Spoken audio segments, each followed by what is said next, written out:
Okay, this is quite possibly the strangest episode of Kitchen Catastrophes that we have ever had, because we are pretty much making an all-new recipe. But that's okay. We'll see how this goes. So,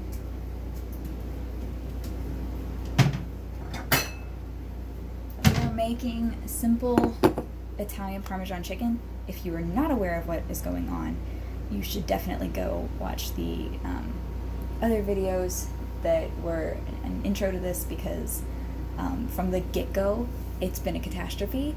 I wasn't going to record it because it was so crazy, but then it just kept getting crazier and crazier, and I was like, this has to be recorded because it's so wild. But yeah, so this is, as I think everybody knows, I don't really do much of the cooking anymore.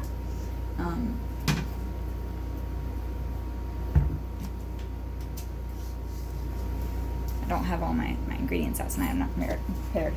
But Alex, my husband, usually does all the cooking. So. What? I'm talking about you.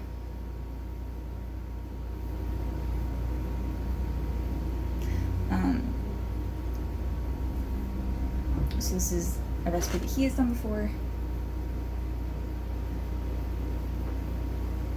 but not one that I have done before. Okay, so we need a quarter of a quarter cup. So we have one chicken breast that is raw and uncooked, so we're going to continue the recipe as normal for that one. For the other three, we're doing something completely different. So once we get this one, we have to do a lot of math for the first one, and then once we get this one in the oven, then we will attend to the other three, which I should probably check and see if those are completely thawed. Hold that thought.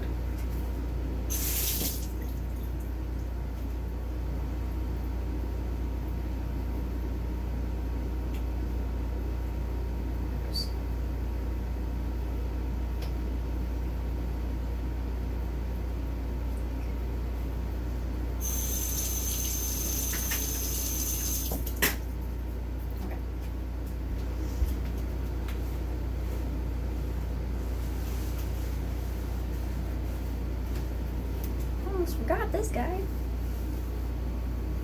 That would have been a catastrophe in and of itself.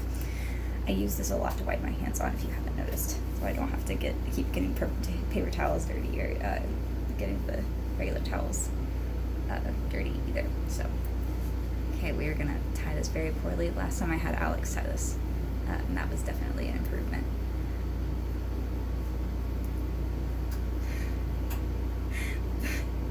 This is a catastrophe in and of itself. Okay, that should work. Okay. Alright, so the other chickens are thawed. This one is thawed. So here we go. Okay, so a quarter. So we need half of an eighth of a cup, and we discovered last time that an eighth of a cup is 2 tablespoons, which means that today we just need 1 tablespoon, because we need half of an eighth of a cup. I have a half cup or half tablespoon measure, so we're gonna do just 2 of these. And this is kind of rough because this is just gonna be for some breading. Yeah, okay, I'm sure we're doing this right. I don't know why I'm doing the breadcrumbs first, because that's like one of the last things that I need. Oh well, okay. So we need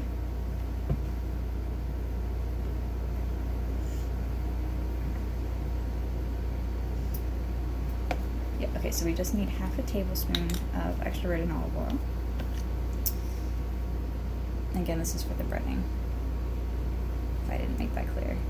Oh, and also we were playing with the oven tonight, so I've got that set at 475, because I need it to be at 425.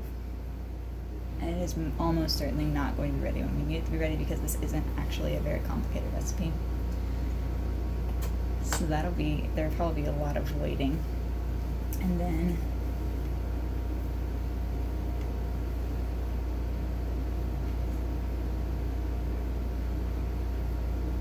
just need the garlic. Alex, if you don't know, I have a bit of a phobia of garlic. Not a phobia, that's way over than garlic, but I don't like garlic because it's a thing growing on a thing, which is like, just kind of defines the mainstream of what I don't like. For example, I don't like landscaping fabric because if it gets dirt on top of it, then like plants will grow up on it, so then it looks like they're growing off of the fabric. I don't like fungi for that reason. Parasites, barnacles, things like that. But Alex was kind enough to mince the garlic for me, so I did not have to do that, which is cool. So we're gonna heat this up. It's supposed to be from 30 to 60 seconds to blend the flavors. I'm gonna do it for like 15 and see how it is, because our microwave is overzealous, and also this is a quarter of what we're supposed to be doing, so.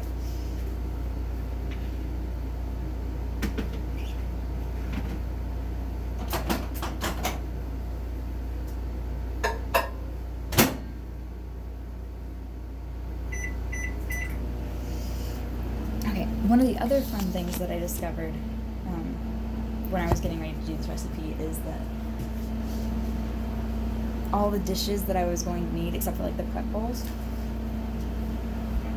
were dirty.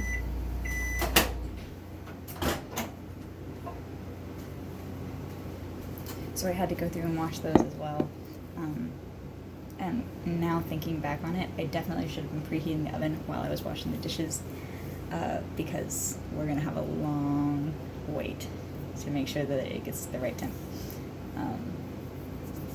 And we're already going to be waiting on that one chicken breast while we make the other ones. So this is just, it's a catastrophe. That's why we're filming this. Okay. And then the rest of the breading is another tablespoon. That's not Parmesan cheese. So today,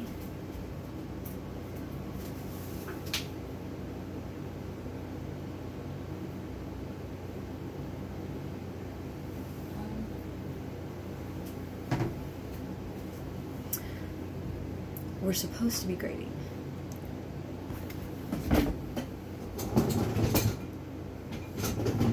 Guess what? The grater isn't clean either. But since I'm just doing this for one, and it's going to be such a small amount, I don't really want to take the time to wash the grater and then use it and just to get it dirty again. So I'm just going to use some shredded Parmesan that we already have in the fridge. Not in the freezer. The cheese is not frozen.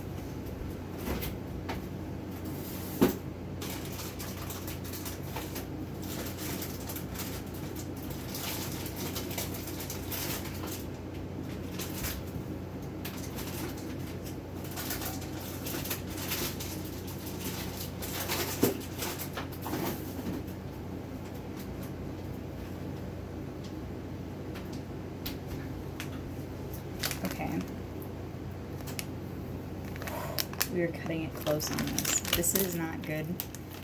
It's good for like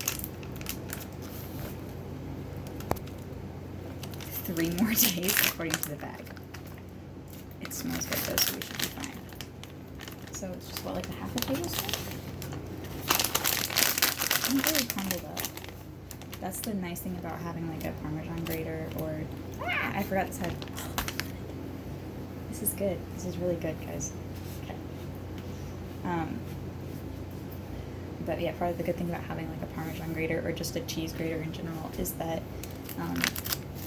you can also, my right hand is wet, so that's why I'm doing everything left-handed, and it's just, it just adds like another layer of ridiculous to this whole situation. Washing dishes left-handed was not really difficult, just like weird. Look at how long this grated cheese is supposed to be. It's so long. Oh my gosh. Okay. That's about half a tablespoon.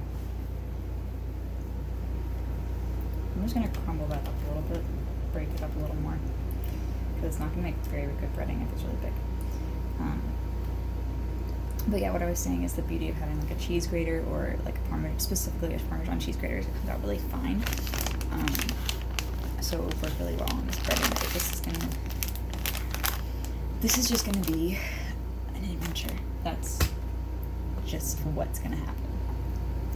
Okay, so now that's done. Make sure this is still warm. is. So now we've got our chicken, which I have not cut the chicken off of yet, so I'm going to go ahead and do that. Grab this guy over here.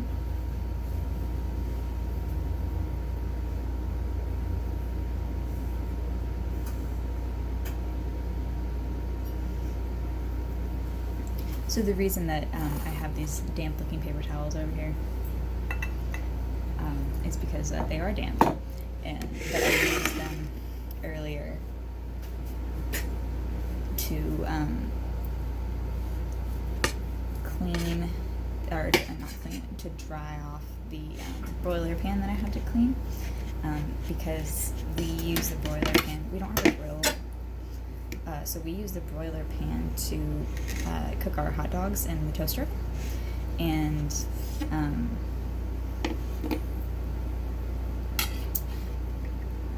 forgot where I was going with this. Oh, that means it gets really greasy, so sometimes it doesn't always come 100% clean. I use the scraper on it, and I did what I could there, which I definitely think that using the scraper is the way to go. That made things a lot easier than the other times that I've had to wash this thing, but it's still a greasy pan, and if you've ever had to deal with greasy things, they don't always come clean. So I just use paper towels to make sure that it was clean, and if it wasn't all the way clean, then I wouldn't get grease on my hand towel. And they were fine, came out clean, but I used them for that purpose earlier, but they are not, I'm not contaminating anything, don't worry. Okay. Also, this was preceded, the recording of this was preceded by a probably like 30-40 minute conversation with my dad, the chef, who was just trying to help me figure out a way to make this work, because I ending up with cooked chicken breasts when the recipe calls and relies on sorry, I'm getting notifications on my phone, which has not happened to me while I was recording before, but it relies on it being raw chicken. That kind of creates some issues. Okay, so we've got, hey man, what'd they say? okay, I'm gonna pause this real quick because Alex is on the phone with Jake at our car. Okay, so that was not exactly the news we were hoping for, but that's okay. We press on. So, I don't like handling raw meat at all. So, that's where this comes in. So this is a little Tupperware, a sandwich container. And what I do is so we're supposed to, this is completely cold. I'm going to take it back.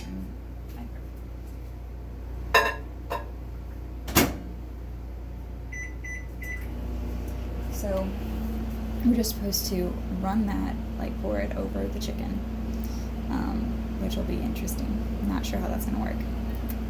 And then we will bread it with the breadcrumbs and Parmesan mixture.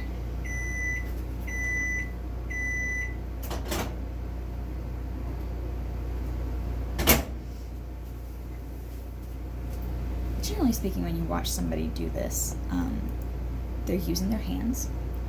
I'm not going to do that, and it has nothing to do with the fact that these nails are not set, and it has everything to do with the fact that I don't like to touch raw meat. I can handle ground beef okay. I don't like to do it, but I can do it. Chicken, no go. Cannot do it. So this is not strike me as the way this is supposed to be, but we're gonna roll with it.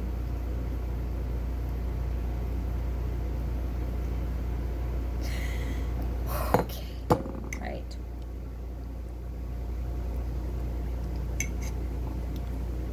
I should really have this situated in such a way that you can see what the heck it is I'm doing.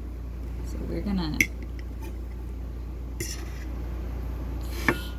okay, all right. That's how you do things without having to use your hands, people. So when I first got married, one of Alex's favorite dishes is honey pecan chicken piccata, which is a recipe that we discovered, and by we I mean my family and like my mom, someone, when I was in high school, I think.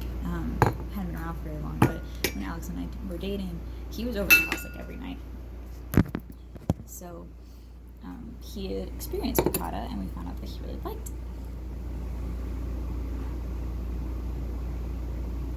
This is where it gets tricky. Hey, Alex? Yeah. How do you usually bread the chicken?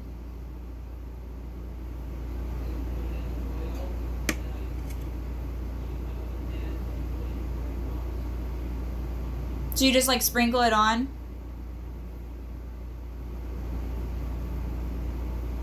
No. Okay. Did you put it in the oil already? Yeah, it's oiled. Yeah, and then you dump it in there. Okay. I just want to make sure. Yeah. Because I know sometimes you don't always do it exactly like that. That's how I with chicken at least. Is it the Parmesan pork chops that you have issues with? I mean, I have issues with all staying on. This is how I bread things. That's what I meant about stuff staying on. I have special guest Chef Alex on. But anyway, when I was learning to make honey pecan chicken piccata, or piccata, as we call it, because it's easier to say, I was like, okay, I've got to figure out a way to get around this. Because as much as I did not like cooking, Alex just didn't cook at all. It wasn't that he didn't, want to learn or anything, he just didn't cook. And so, considering that I was not going to be working and he was, I needed to learn how to cook. And plus, it's good to know how to cook when you're going to be living, out of your parents' house. So as much as I hated to cook, I learned a lot of things before I moved down here to Hawaii. My mom, super hardcore, fast-paced taught me how to make a whole bunch of meals, and one of the things that we made sure to learn was chicken piccata, and it requires breading and an egg mixture and everything else. So I had to get plates or Tupperware containers or something, and I used a fork, and I would dip it in the egg and honey mixture, and then I would dip it in the breadcrumb mixture because I'm not touching the chicken. It's not necessarily the best way. Your chicken sometimes can get a little bit mutilated, but so I would, if you don't hate the, everything about touching raw chicken, I would recommend that you don't do it this way because it's better that way. But that is the way that I have learned to get around it, and so you too can get around it, because it's not just I don't want to touch it because it's gross. It's I can't handle the feel of it. So okay, so now I'm gonna bring over our way too big casserole dish. No, I'm not, because it's been sitting on the stove and now it's very hot.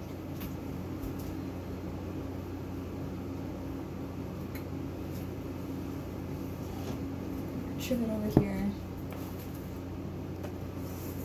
So I would like it to cool down before it goes in here.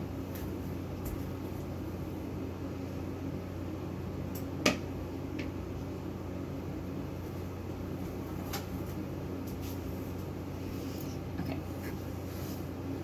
That's it. Here, get all the non-heat resistant things away from it. So you can cool down for a minute.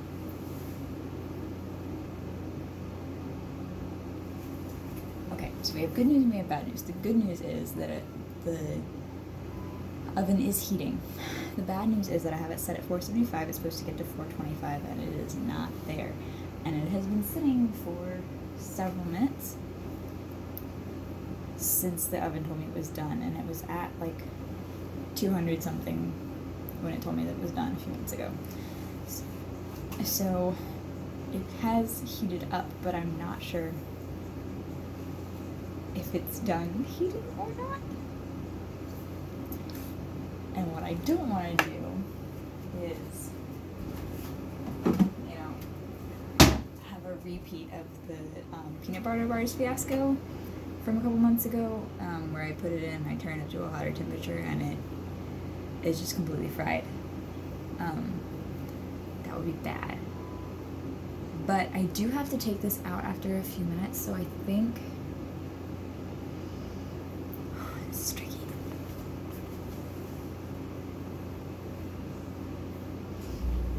Okay, it looks like it is still heating up. So I think since the casserole dish is already hot, I'm just gonna put the chicken in there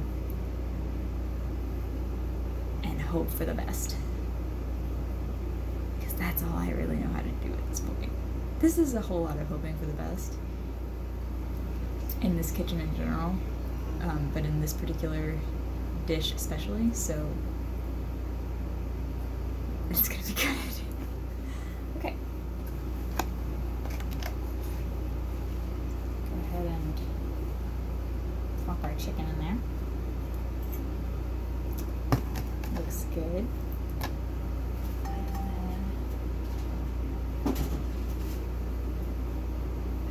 Looks like it's almost to 425 now, so that gives me hope.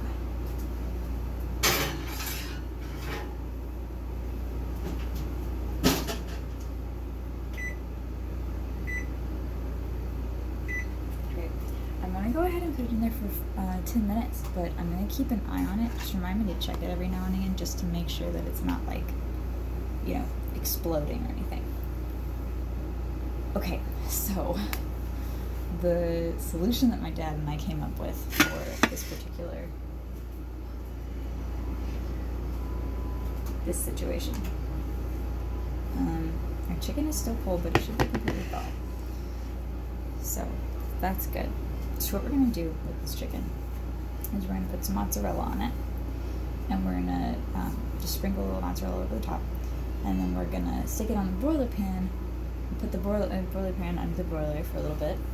Like a minute, and then we're going to like dry saute, so I guess not really saute, but just like throw some breadcrumbs into a saute pan on the stove on high for like a minute as well, 30 seconds, just enough for them to get crispy, and then once this is all, we're going to broil it so it's melted, because the chicken's already cooked, so we can't cook it again.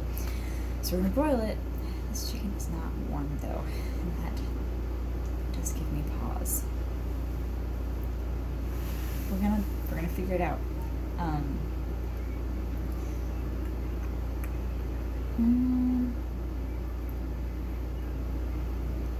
I don't know. Generally speaking, if I have cold chicken, I guess it depends on how it's cooked, but I would generally, I think, put it in the toaster oven.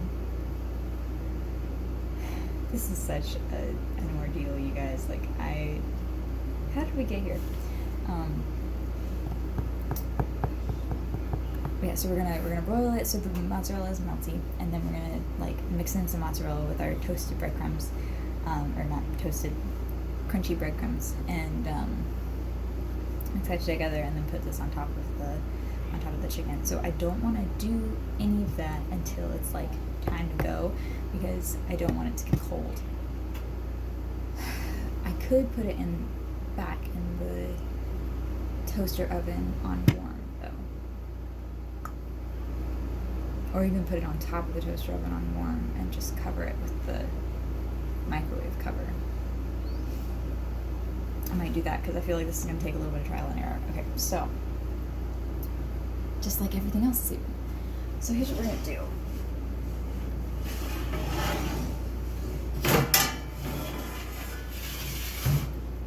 Great. So we're going to cookie sheet here. This is improvising, so don't judge me.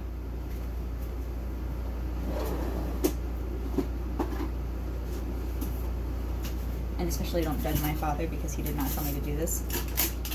Oh, good. We're almost out of simple. This is a trick that I learned from my grandmother. I guess not really a trick, but she would always cover her cookie sheet with tinfoil so that she wouldn't have to wash it. And since this guy does not take very kindly to being washed, I'm going to do that. Make sure I get this is it. This is the last of the tinfoil. I'm going to put that on my grocery list for next week. Maybe I can find that in quarantine. COVID, have you taken the tinfoil yet? try and get some of this glue off of here. There's not a ton. It came off on the other side.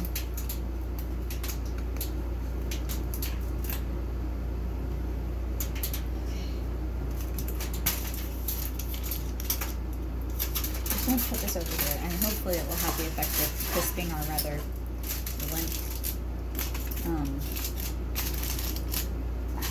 chicken breast as well. This is just a whole thing tonight. Okay. I also don't really like handling cold chicken, but you know, for the food, for the meals, for the husband. I guess I don't really know. I think I'm losing it, honestly.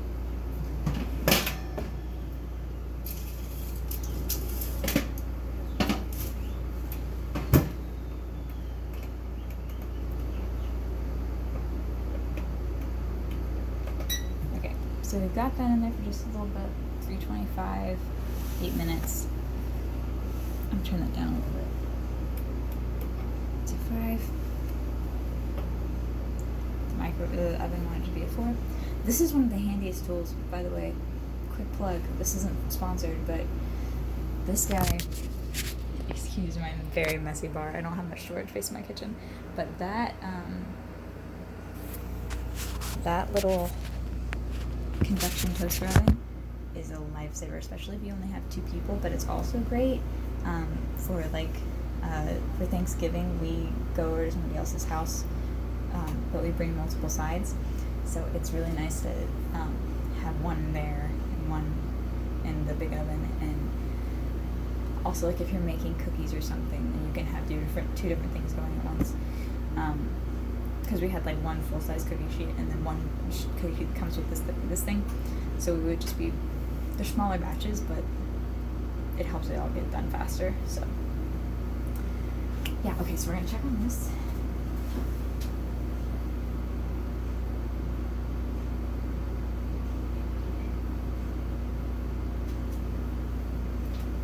So update, the temperature is not as high as I thought it was. I don't really know how this happened. Yeah, so I'm gonna turn it up to 500 now. I think 500 is as high as we can go.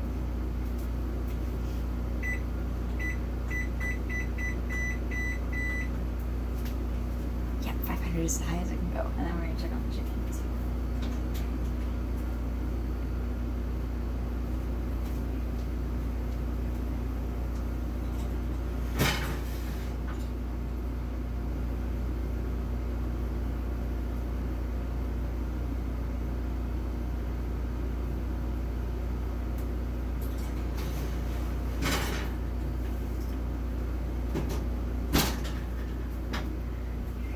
The chicken is fine. I'm supposed to flip it, so that kind of creates like a little bit of a question mark on like what it's supposed to look like. But since it hasn't been in there at the temperature it's supposed to be at, I'm gonna leave it until the time is done, and then I'm just gonna flip it, I guess. I don't really know what I'm looking for here, and also it's occurring to me, probably should have put like some parchment paper in there to keep the Parmesan from sticking to the bottom of the casserole dish, because I remember Alex saying that's been an issue in the past. And he's the one that washes the dishes. Great. I will be washing the dishes from my brownie, so I only have like one dish to wash, but I will be washing my own dishes. Don't let anybody tell you that I'm not doing that. Unless he beats me to it, which normally doesn't happen, but yeah, sometimes. I'm just waiting on the other chicken to heat up. It's gonna end at like within 10 seconds of each other, so they'll be ready. I cannot believe this, like, it's just gone. I'm glad that I got as much out of it as I needed to, but it's just kind of hard to wrap my mind around the fact that it ended right at the last second. Okay, I'm gonna clean up my counter a little bit while I'm waiting for these, which is just like a minute left. so I decided to spare you until I didn't get everything cleaned off, but I got some things cleaned off, and that's really all I needed. Yeah. But everything's beeping.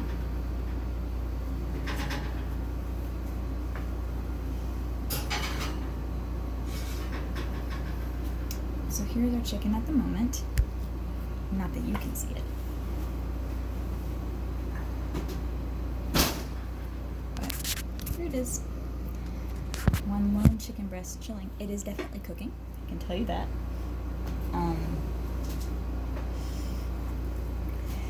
Guys, I am kind of at a loss as far as this goes. Okay, please do me a favor, flip easily. It didn't listen. Okay. It looks good, I guess. This is such a bizarre situation. Okay. Let's check on these guys. Okay, so they're still kind of floppy. I guess this is just what happens when you have pre-grilled chicken that's been frozen. It's just going to be kind of floppy, which is gross, and I don't really prefer it. I don't know why people would do this, but I guess if we don't really want to cook this, it's an easy way to do this. Anyway, I'm going to stick this guy back in there for 8 minutes. And then I think I'm going to have to call in the reinforcements, because this breast is going to be the one that goes to Alex, because this is his meal of choice, and it's not turning out at all the way that it's supposed to, so I want him to have, and I honestly, I want him to have the one that's like closest to what it's supposed to be like, because I don't think that chicken's going to be very appetizing if we're just being completely honest here.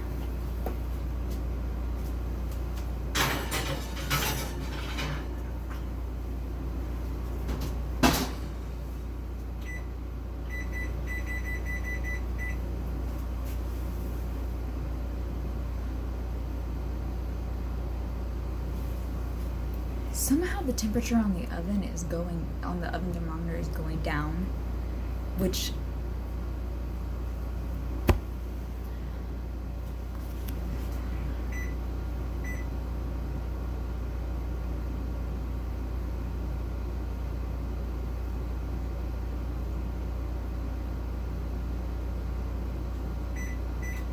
okay, that's my bad.